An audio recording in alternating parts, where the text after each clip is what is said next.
జై శ్రీరామ్. అందరికీ నమస్కారం. యుద్ధకాండ. యుద్ధకాండ ఇది కేవలం ఇద్దరు వ్యక్తుల మధ్య జరిగిన పోరాటం కాదు. ధర్మానికి మరియు అధర్మానికి జరిగిన మహాసంగ్రామం. మహుమన్ హనుమంతుడు లంక నుండి తిరిగి వచ్చి సీతమ్మ జాడ చెప్పడంతో రాముడు హృదయం ఊరట చెందుతుంది. కానీ సముద్రాన్ని దాటడం ఎలాగా? దాటి లంకను చేరడం ఎలాగా? అసాధ్యమైన పనిని సుసాధ్యం చేస్తూ సాగిన ఈ ప్రయాణమే యుద్ధకాండ.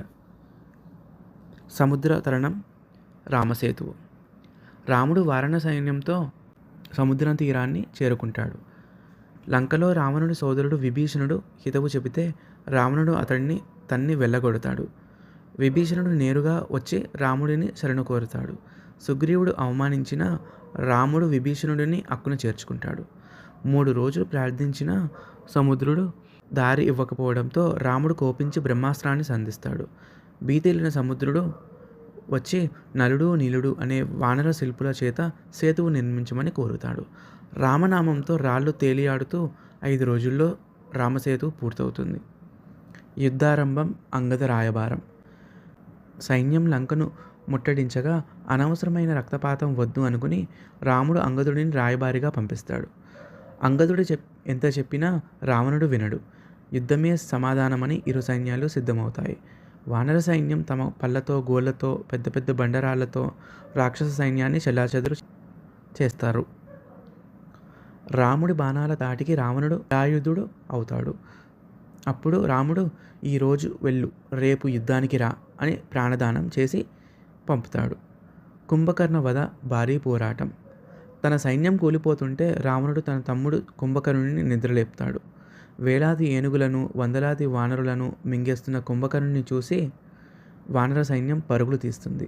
చివరకు రాముడు తన ఐంద్రాస్త్రంతో కుంభకర్ణుని బాహువులను శిరస్సును ఖండించి నేలకూరుస్తాడు.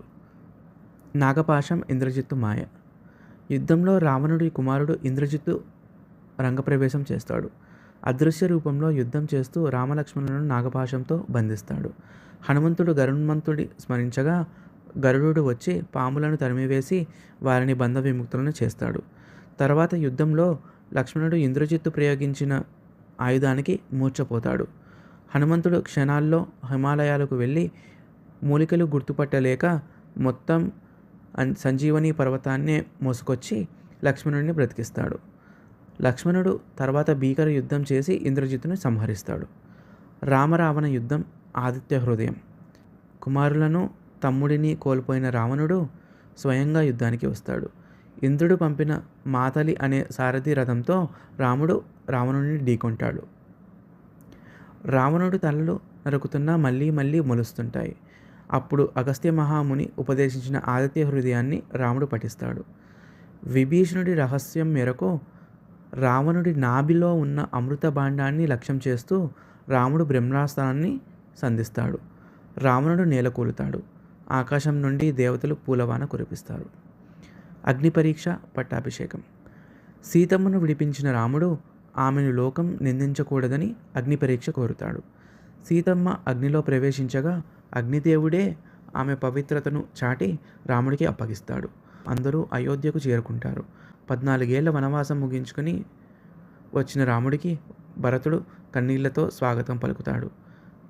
వశిష్ఠాది మహామునుల సమక్షంలో శ్రీరామచంద్రుడు సీతమ్మతో కలిసి పట్టాభిషిక్తుడవుతాడు. రామరాజ్యం స్థాపించబడుతుంది. ఇంతటితో యుద్ధకాండ సమాప్తం. జై శ్రీరామ్. తప్పులేమన్నా ఉంటే మన్నించండి. నమస్కారం.